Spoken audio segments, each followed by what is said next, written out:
Not coming back, are you?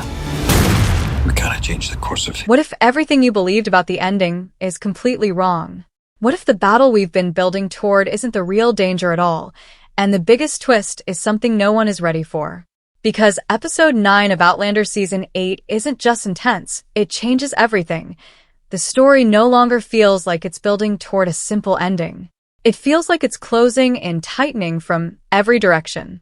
And at the center of it all stands Jaime Fraser, a man who has survived war, time, loss, and fate itself, but now faces a moment where none of those things may be enough.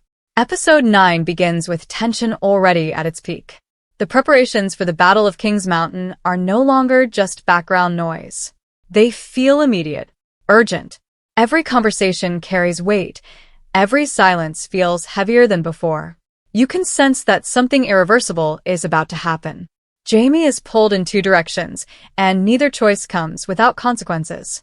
On one side, there's duty, the war, the men who rely on him, the land he has fought so hard to protect.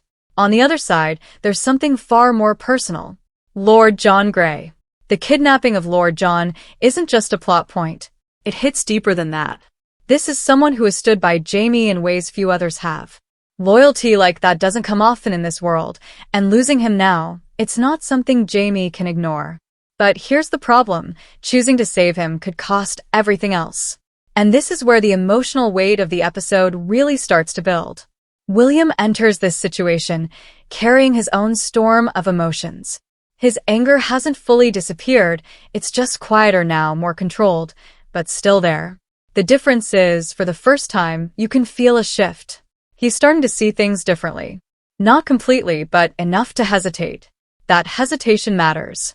Because when the truth about Lord John's situation becomes clear, William is forced into a position he's never been in before. This is no longer about pride or resentment. This is about choosing who he wants to be. And more importantly, who he stands with. Jaime doesn't ask him directly. He doesn't need to. The situation speaks for itself. And that's what makes this part of the story so powerful. There are no long speeches. No dramatic declarations. Just quiet understanding and a decision that could change everything between them. At the same time, Claire senses something is wrong in a way only she can. It's not just fear of the battle. It's something deeper, almost like history itself is shifting. The kind of feeling she's had before, when time doesn't follow the rules it's supposed to.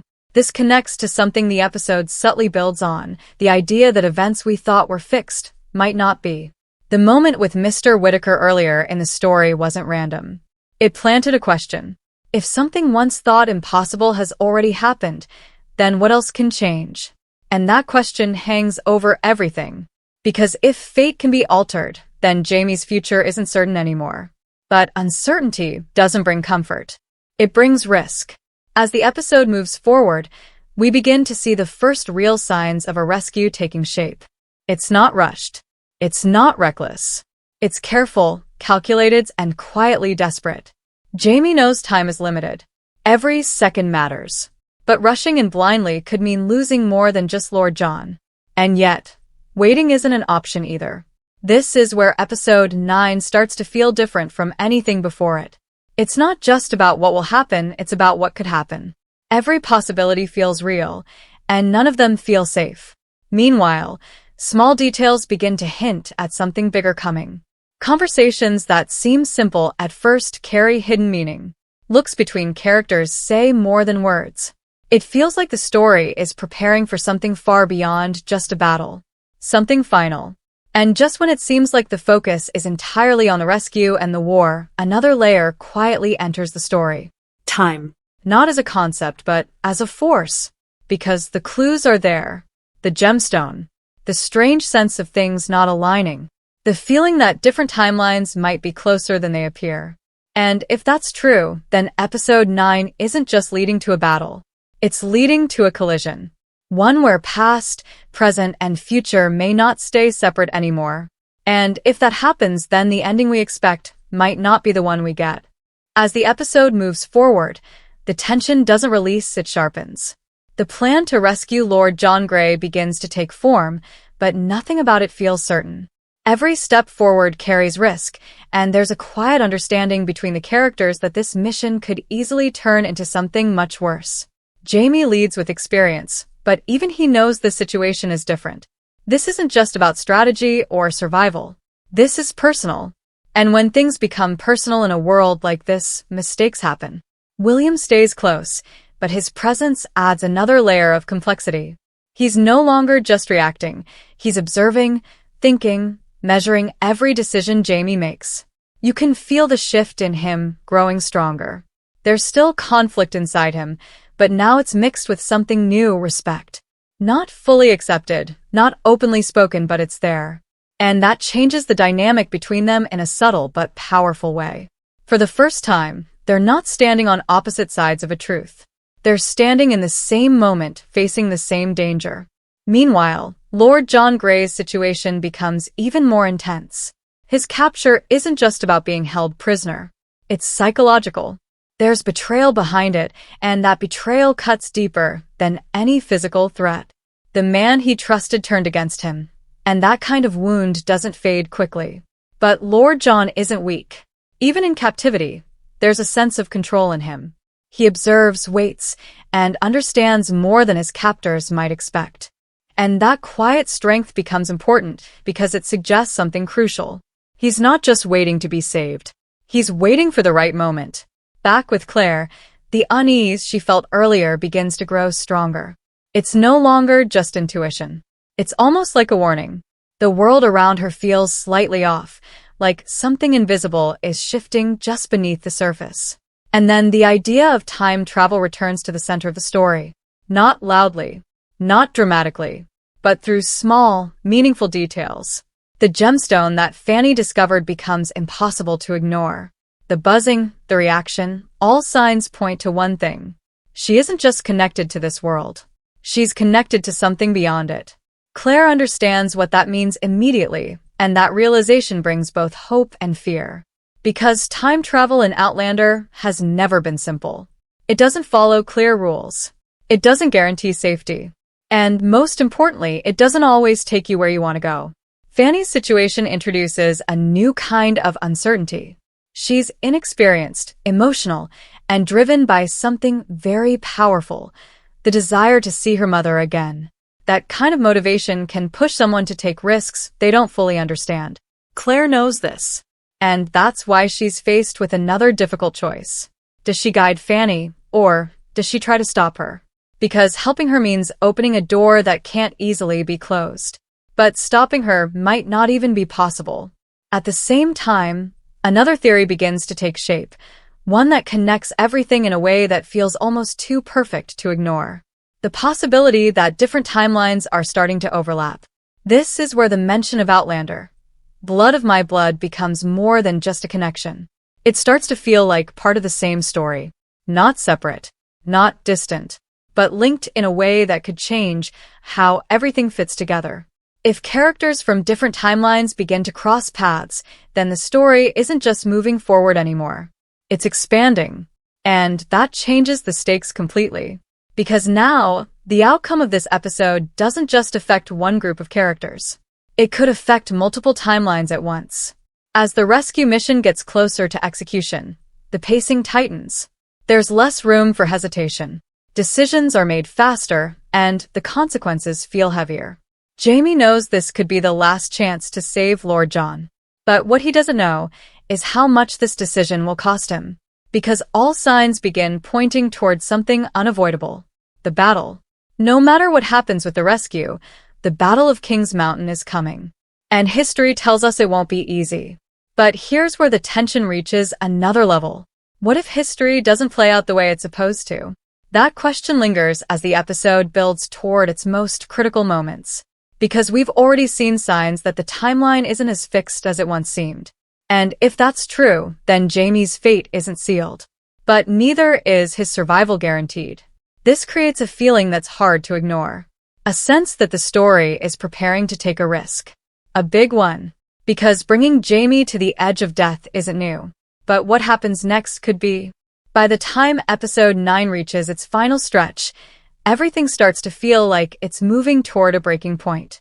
The rescue, the war, the strange pull of time itself, all of it begins to collide in a way that feels unavoidable. The rescue mission doesn't unfold cleanly. It can't. There are too many unknowns, too many variables that no one can fully control. And that's exactly what makes it so tense. Every step forward feels like it could be the one that changes everything, for better or for worse. Jaime and William move together now with a kind of unspoken understanding. The distance that once defined them is fading, replaced by something stronger. Not perfect, not fully healed, but real. In moments of danger, truth becomes clear, and here the truth is simple: they trust each other. That trust becomes critical, because when they finally reach Lord John Grey, the situation is worse than expected. This isn't just about getting him out. It's about surviving what comes next. The threat surrounding him feels bigger, more organized, almost like this was never just a random act of betrayal. It feels planned. And that realization changes everything. Because if this was planned, then it means someone wanted Jaime distracted, pulled away from the larger conflict. Someone wanted his attention divided right before the battle.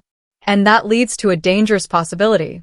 The rescue itself might be part of a bigger trap. Still, turning back isn't an option. Not now. Not after everything. Lord John, despite everything he's been through, doesn't collapse into weakness. There's resilience in him, the same quiet strength that has always defined his character. And when he sees Jaime and William, there's a moment, brief but powerful, where everything unspoken passes between them. Relief, regret, loyalty. No words are needed. But escaping is only the beginning. Because as soon as they move, the world outside reminds them of what's waiting. The war hasn't paused. It's only grown closer. The transition from rescue to battlefield feels immediate, almost overwhelming. There's no time to recover, no time to process what just happened. And that's where episode 9 takes its boldest turn. The Battle of King's Mountain doesn't feel like a distant event anymore. It crashes into the story with full force. Chaos replaces control. Strategy gives way to survival. And in the middle of it all, Jaime stands exactly where history says he should. But something feels different. There are small moments during the battle that don't align perfectly. Tiny shifts. Unexpected outcomes. It's subtle, but noticeable. Like the story itself is bending, just slightly, away from what was always expected. This is where the earlier hints about time begin to pay off. Because if history is changing even a little, then the consequences could be massive. And then comes the moment everything has been building toward. Jaime falls. It's sudden, brutal, and for a second, everything else fades away. The noise of the battle, the movement around him, it all disappears into silence. This is the moment the story has been circling for so long. And it hits exactly as hard as it should. Claire feels it before she sees it. That deep, unexplainable connection between them reacts instantly. There's no doubt in her mind. Something is wrong. Severely wrong. What follows isn't rushed. It slows down almost like time itself is stretching. The people around Jaime blur into the background, while the focus narrows to something more emotional, more personal. And this is where episode 9 delivers something unexpected. Instead of ending everything, it opens something. Because as Jaime slips closer to death, he doesn't fall into darkness. He sees them, faces from his past. People who shaped his life, who defined who he became. Moments that feel real, vivid, not like memories, but like something more. It's not just emotional. It feels like a crossing point, a place between what was and what could still be. And that's where the possibility introduced earlier becomes real. If time can be altered, if fate isn't fixed, then this moment doesn't have to be the end. Back in the present, Claire refuses to accept what's happening. She's been here before, standing at the edge of losing him. But this time feels different, bigger, like the outcome matters beyond just the two of them. The idea of the blue light returns not as a miracle, but as a risk. Something unnatural. Something that could change the balance of everything. But Claire doesn't hesitate, because for her, the choice has always been the same. Fight or lose him. And she's never been someone who accepts loss easily. As the episode reaches its final moments, It leaves one question hanging above everything else. Not whether Jaime will live or die, but what it will cost to bring him back. Because in a story where time itself is starting to break its own rules, every action has consequences. And episode 9 makes it clear. The ending we're heading toward won't just close the story of Outlander. It might rewrite it completely.